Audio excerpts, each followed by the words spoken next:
The verdict is in for the first criminal trial of an American president.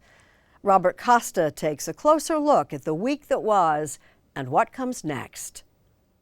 The fallout continued today after the historic conviction of Donald Trump. Pretty historic. Donald Trump becoming the first former president ever to be convicted of a crime. Historic. There is no playbook for this. It's unprecedented. Unprecedented felony conviction of Donald Trump. Unprecedented. Found guilty on all counts. Trump has been found guilty. And guilty.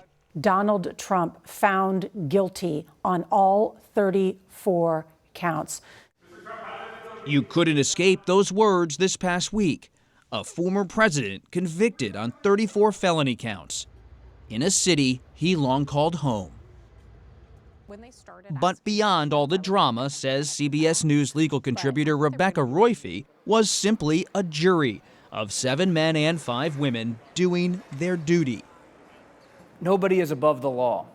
It's a refrain here at the end of this trial. Yes, you can have all sorts of power, you can have all sorts of wealth, but, when you're in that courtroom, you're just like anybody else. Of course, there are some people who are going to look at this case and not look at it that way. Former President Donald Trump is one of them. It was a rigged trial. We wanted a venue change where we could have a fair trial. We didn't get it. President Biden, meanwhile, defended the legal system. The jury heard 5 weeks of evidence. They found Donald Trump guilty on all 34 felony counts. Now he'll be given the opportunity, as he should, to appeal that decision. Trump is guilty! Guilty!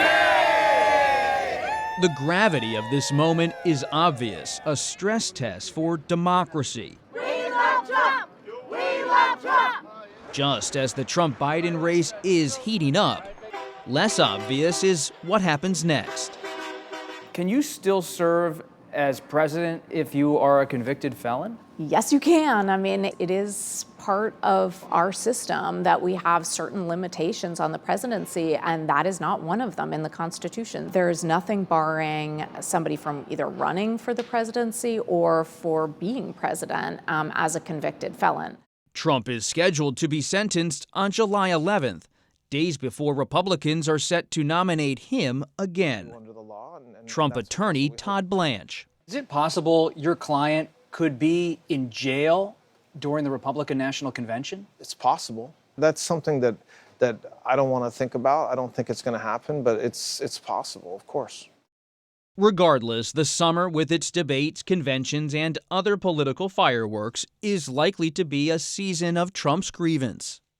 This is a campaign and this is a political career based on conflict, conflict, conflict, conflict. Other politicians are running away from conflict. He's running absolutely toward it.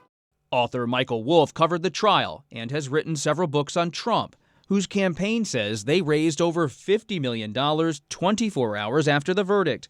And Trump has kept top Republicans at his side amid his legal troubles. Some even showed up at court in loyal red ties. This is a sham.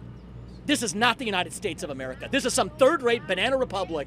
The fact that this person keeps going against these things that no one could shoulder somehow, weirdly, makes him heroic to many, many, many, many people.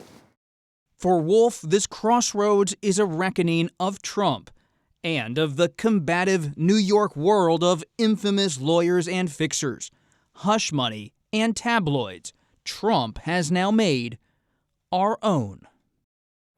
As a longtime observer and writer on Trump, what do you make of him, someone who forged his career in the 70s and 80s alongside a New York lawyer like Roy Cohn, now finding himself a convicted felon in Lower Manhattan?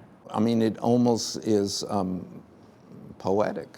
If you were a writer and you were writing this story, this is how you might have it end.